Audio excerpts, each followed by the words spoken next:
إن جهنم كانت مرصادا إن جهنم كانت مرصادا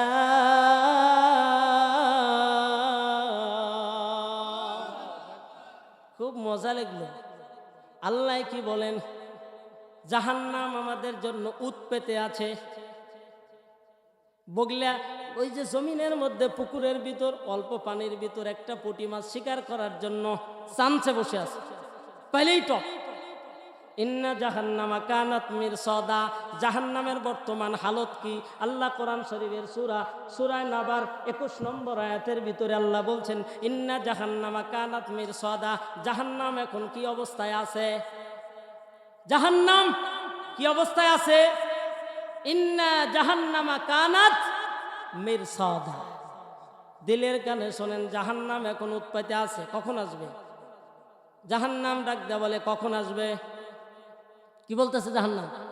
ইন্না জাহান্নামা কানাত মিরসাদা, জাহান্নাম উৎপেতে আছে, কখন আসবে? ওরে মুসলমান, আল্লাহ রাব্বুল আলামিন বলতেছেন, এই জাহান্নাম, যেই জাহান্নাম উৎপেতে আছে, এটা কাদের জন্য? কাদের জন্য? আল্লাহ তাআলা সুন্দর করে জানায় দিয়ে বলেন, লিত্তাগিনা মাআবা। জাহান্নাম হলো সীমা লঙ্ঘনকারীদের জন্য। সীমা লঙ্ঘনকারীদের জন্য আগামীকাল যত রাত হোক না কেন, ফজর পড়াই লাগবে। মালিকের অর্ডার, আল্লাহর অর্ডার, ফজর পড়া লাগবে। আল্লাহর অর্ডার, জোহর পড়া লাগবে। আল্লাহর অর্ডার বলে 5 বেলা নামাজ পড়বা।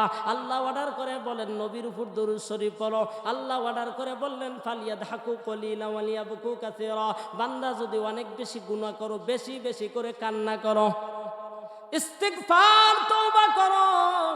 আর যদি গুনাহ করার পরে দমদম করে চলি, বুক খেপি নাই, কি এর গুনাহ টুনা? আল্লাহ বললেন সীমা লঙ্ঘনকারীদের জন্য আশ্রয়স্থল হইল জাহান্নাম। সীমা লঙ্ঘনকারীদের জন্য আশ্রয়স্থল হলো জাহান্নাম। এইবার দেখেন কি মজা। আল্লাহ বলতেছেন, লাবিসিনা ফিহা আহকাবা। কয়দিন? কয়দিন? জাহান্নামে কয়দিন? আল্লাহ বলছেন, আমি বলছি না, আল্লাহ বলছেন। লাবিসিনা ফিহা আহকাবা, তার ভিতরে কয়দিন? আহকাবা মানে যুগ যুগ ধরে। আহকাবা শব্দের অর্থ যুগ যুগ ধরে। কোথায়? যদি সীমা লঙ্ঘনকারী হই, নামাজ না পড়ি, রোজা নাই, ওরে মুসলমান, শরীরে সামান্য রোগ হইলেই, অসুস্থ হলেই, একাধারে যদি 3 দিন ডায়রিয়া হয়, আপনার কাছে নাকে কাপড় দিয়ে গন্ধ, মরেও না তাড়াতাড়ি। কিন্তু মরণের পরে মুসলমান হালত কি? আল্লাহ বলতেছেন, শোনো, যুগ যুগ ধরে সেখানে থাকবা। তারপরে কি খবর? লা ইয়াযুকুনা ফিহা বারদান ওয়ালা শারাবা।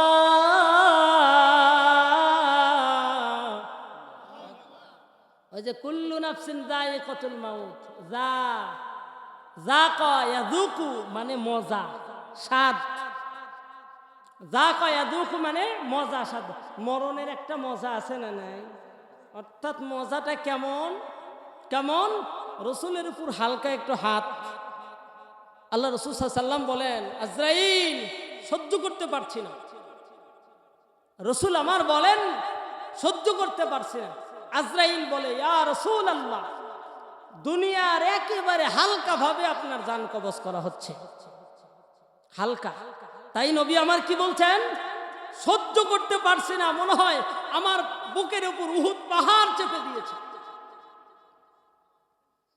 লা ইয়াযুকুনা ফিহা বারদান ওয়ালা শারাবা, ওই জাহান্নামের ভিতরে লা ইয়াযুকুনা, স্বাদ আমরা পাবো না, ফিহা বারদান ওয়ালা শারাবা, জাহান্নামের ভিতরে ঠান্ডা পানির সোপা দেখতে পারবেন না। জাহান্নামের ভিতরে ঠান্ডা পানি। কিয়ামতের ময়দান যখন কায়েম হবে, সূর্য একেবারে সন্নিকটে আসবে, তাপ দিতে থাকবে 12টি মুখ দিয়ে, ওর যত প্রকার তাপ আছে সব ছাড়বে, জমিন মুহূর্তে তামা হয়ে যাবে। এই ক্লান্ত শ্রান্তর পরে জাহান্নামে ঢুকাবে, ঢুকানোর পরে মানুষ যায়া বলবে যে একটু ঠান্ডা পানি। আল্লাহ বলতেছেন লা ইয়াযুকুনা ফিহা বারদাও ওয়ালা শারাবা, জাহান্নামে কোনো ঠান্ডা পানি হবে না। আল্লাহ রাব্বুল আলামিন বলছেন। এদিকে দেখেন তারপরে কি, জাহান্নামের ভেতরে ঠান্ডা পানি হবে না তো কি পাবো? আল্লাহ বলছেন ইল্লা হামিমাও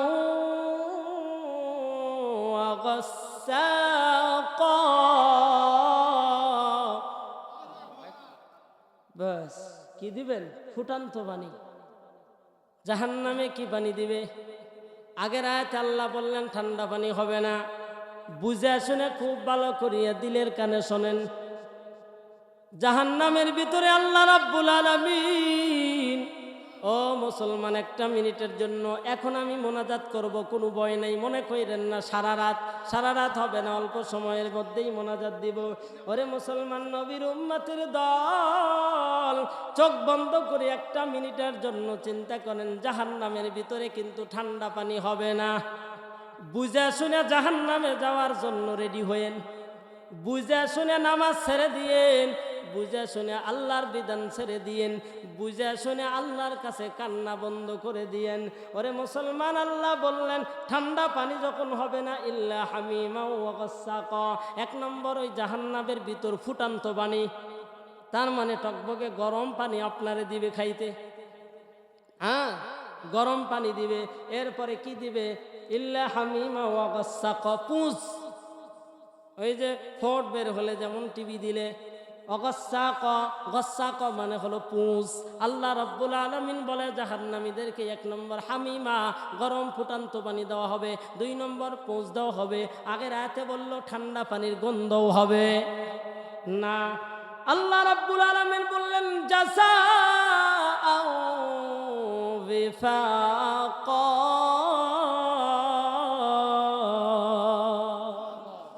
আল্লাহ ন্যায় বিচারক। আল্লাহ বললেন জাযা, এটা তোমার জাযা, মজুরি, পুরস্কার, হাদিয়া, যা বলেন না কেন। আল্লাহ বললেন জাযাআও বিফাকা, এটা তোমার উপযুক্ত পুরস্কার। কেন? নামাজ নাই, কালাম নাই, ইবাদত নাই, বন্দেগী নাই, এরকম মানুষ আছে না নাই? এই লোকদের জন্য আল্লাহ তাআলা পুরস্কার দিবেন। আল্লাহ বলতেছেন ইন্নাহুম কানু লা ইয়ারজুনা হিসাবা,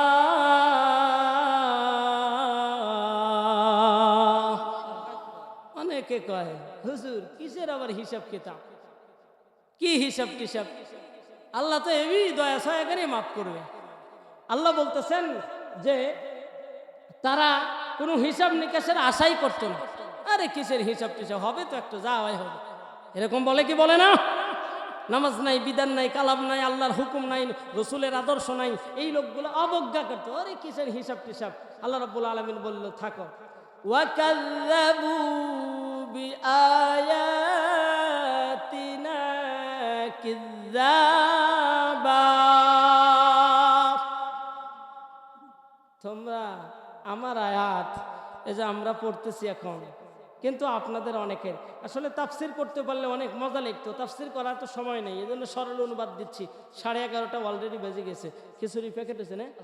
হ্যাঁ, তাহলে আসেন ইনশাল্লাহ আমরা এখন মোনাজাত দিব। তার আগে দেখেন আল্লাহ রাব্বুল আলামিন বলতেছেন তারা আমার আয়াত, এই কোরআনকে মিথ্যা প্রতিপন্ন করতেছে। কোরআনে আয়াত কতটি? 6666, মতান্তরে বেশ কম কিছু আছে। তাহলে এতগুলি আয়াত, প্রত্যেকটি আয়াতের অর্থ আছে না নাই? আমরা কি সবাই জানি নাকি? আরে জানি না, তারপরেও আমরা ইসলামকে নিয়ে বাঁকা কথা বলতেছি। আফসোস, ইসলামকে নিয়ে যেমনে তেমনে কথাবার্তা বলেন না বাবা। কোরআনুল কারীমকে আল্লাহ এত লম্বা করে দিয়েছেন। আজকে আমাদের ভিতরে যে দলাদলি, মতভেদ, মত পার্থক্য আছে না, সবাই যদি খোদার কসম করে বলতেছি কোরআনের ছায়াতলে কোরআনটা বুঝে হাদিসের ব্যাখ্যা বিশ্লেষণ করত, আজকে আমাদের ভিতর কোনো মতভেদ, মত পার্থক্য, মতভেদ, দলে দলে বিভক্ত হইতো না, সবাই এক হয়ে যেত। ঝামেলা একটাই, কোরআনের কাছে যেতে পারি নাই, কোরআনটা বাদ দিয়ে দিছি। কোরআনের অনেক আয়াত, এত আয়াতের ব্যাখ্যা করব কখন, কিভাবে শুনবেন, টাইমও তো নাই। আর আমাদের দেশের মানুষ কোরআনটা শুনতেও বেশি মজা পায় না।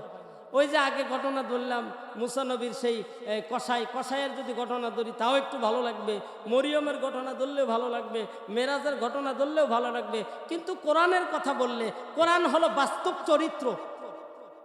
আমরা কেমনে চলতেছি, কেমনে কি করতেছি, আল্লাহর কোনটা অর্ডার না, আল্লাহ আক্ষেপ করে বললেন, হেই না ফরমান, এত কিছু দেওয়ার পরে আমি আল্লাহকে কেমনে অস্বীকার করো?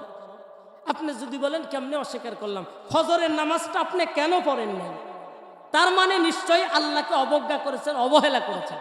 আরে কি এর বিধান টিধান, 5 ওয়াক্ত নামাজ জীবনে পড়ে না, এরকম মানুষ আছে না নাই?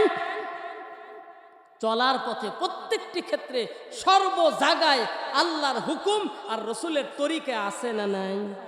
মসজিদ, মাদ্রাসা, গোরস্থান, কবরস্থান, যেখানে যান ওয়াজ মাহফিল, এই ওয়াজ মাহফিলে হবে, আল্লাহ এটা 1500 বছর আগেই জানে। এই জন্য ওয়াজ মাহফিল নিয়ে একটা আয়াত বানাইছে, কিভাবে ওয়াজ মাহফিল শুনতে হবে। আল্লাহ বলেছেন, ওয়াইদা কুরিয়াল কোরআন ফাসতামিউ লাহু ওয়া আনসিতু লাআল্লাকুম তুরহামুন, এটা ওয়াজ মাহফিলের আয়াত। আবার অনেকে বলে, আহারে এই যে মৌলবীরা এত কিছু করতেছে, তাহলে ইসলামটা শেষ হয়ে যাবে মনে হয়, ইসলাম মনে হয় এবার টিকাই রাখা যাবে না, টিকাই রাখা যাবে না। এই টেনশনের জবাব দিয়ে সূরা হিজরের 9 নম্বর আয়াতে আল্লাহ বললেন, ইন্না নাহনু নাযালনা যিকরা ওয়া ইন্না লাহু লাহাফিজুন, তোমরা কেউ টেনশন কইরো না, এই কোরআনের হেফাজত কে করবেন? কে করবেন? আমার টেনশন কি মনে হয়? কোনো টেনশন নাই, কোরআনের হেফাজতের দায়িত্ব কে নিয়েছেন? ওরে মুসলমান, আল্লাহ রাব্বুল আলামিন বলে, ইরিদুনা লিইউতফিউ নূরাল্লাহি বিআফওয়াহিহিম আল্লাহু মুতিম্মু নূরিহি, কোরআনের আলো, কোরআনের বিধান, কোরআনের বাতি টিপ টিপ টিপ টিপ করে জ্বলবে। এইটার সুইচ স্বয়ং রব্বুল আলামিনের কাছে, দুনিয়ার কেউ বন্ধ করতে পারবে না। এই বাতির সুইচ যেমন নির্দিষ্ট জায়গায় আছে, ওই জায়গা ছাড়া বাতির কাছে যায় যত ফু দেন, যতই বলেন না কেন, চেষ্টা করেন না কেন, বাতি নিভানো যাবে। ওই সুইচ যখনই খুলে দিবেন, সংযোগ বিচ্ছিন্ন করে দিবেন, বাতি বন্ধ হয়ে যাবে। আল্লাহ বলে, কোরআন নামক বাতি, কোরআন নামক ইসলাম নামক বিধান বাতি আমি আল্লাহ তাআলা দুনিয়াতে জ্বালায়া দিলাম। এইটার সুইচ স্বয়ং রব্বুল আলামিনের কুদরতি হাতের ভিতরে। আল্লাহ একদিন বন্ধ করবে। কবে আল্লাহ বন্ধ করবে? ওরে মুসলমান, পূর্ব দিক থেকে একটা আগুন বের হবে, পূর্ব দিক থেকে আগুন বের হবে। ওই আগুনটা ধরেন যে মালতীনগর, ওই যে বেতুয়ার থেকে বের হলো, হওয়ার পরে আমাদের তারা দিবে, আমরা এবারে দৌড়াবো, দৌড় দিয়ে তারাস যাব, তারাস দিয়ে এরকম দিয়ে নাটোর চলে যাব, সিংড়া যাব, এরকম দৌড়, পিছনে তারা দিচ্ছে কে? আগুন। আগুন বের হবে কিয়ামতের দিন, আগুন তারা দিবে, আমরা যারা আছি সব জড়ো হয়ে যাবে। আল্লাহ রাব্বুল আলামিন বলে, শোনো ও মুসলমানেরা, এই আগুন যেদিন তারা দেবে, আগুন তারা দেওয়ার পরে আর তওবার দরজা খোলা থাকবে না, বন্ধ। দাজ্জাল আসবে, দাজ্জালের কপালের ভিতরে চোখ থাকবে লাগানো, দাজ্জালের এত পাওয়ার থাকবে, মৃত মানুষকে জিন্দা করবে, দাজ্জালের এমন ক্ষমতা থাকবে, আপনি যদি বলেন, ও দাজ্জাল ভাই আমার 5 কোটি টাকা লাগবে, দাজ্জাল আপনার মুহূর্তের ভিতরে 5 কোটি টাকা বানায় দিবে, বলবে দিলাম 5 কোটি, এবার তুমি বলো আমি দাজ্জাল তোমার আল্লাহ। যারা বেঈমান হবে, যারা আল্লাহর নাফরমান বান্দা হবে, তারা বলবে হ্যাঁ তুমি আমার আল্লাহ। দাজ্জাল পিছনে পিছনে তার দলবল নিয়ে ঘুরবে, যারা তার অনুসারী হয়ে যাবে তারা বেঈমান হয়ে যাবে। ওরে মুসলমান, দাজ্জাল এরকম ভাবে 40 দিনের মধ্যে সারা দুনিয়া শোষণ করবে, সারা দুনিয়া ঘুরে যাবে, মানুষগুলারে শুধু বেঈমান বানাবে, তার পক্ষে নিয়ে আসবে ক্ষমতা দেখায়া। তার ক্ষমতা আল্লাহ দিল কেন? বলে পরীক্ষা, কিয়ামতের আগ দিয়া বড় পরীক্ষা, ওইটাই যদি ফেল করেন শেষ। এই জন্য আল্লাহ তাআলা বলেন, তোমরা যদি সূরা কাহাফের প্রথম 10টা আয়াত অন্তত আমল করতে পারো, ওই দাজ্জালের ফিতনায় তারা পড়বে না। দাজ্জালের ফিতনা থেকে বাঁচার জন্য সূরা কাহাফের প্রথম 10টা আয়াত আমরা আমল করতে পারবো তো?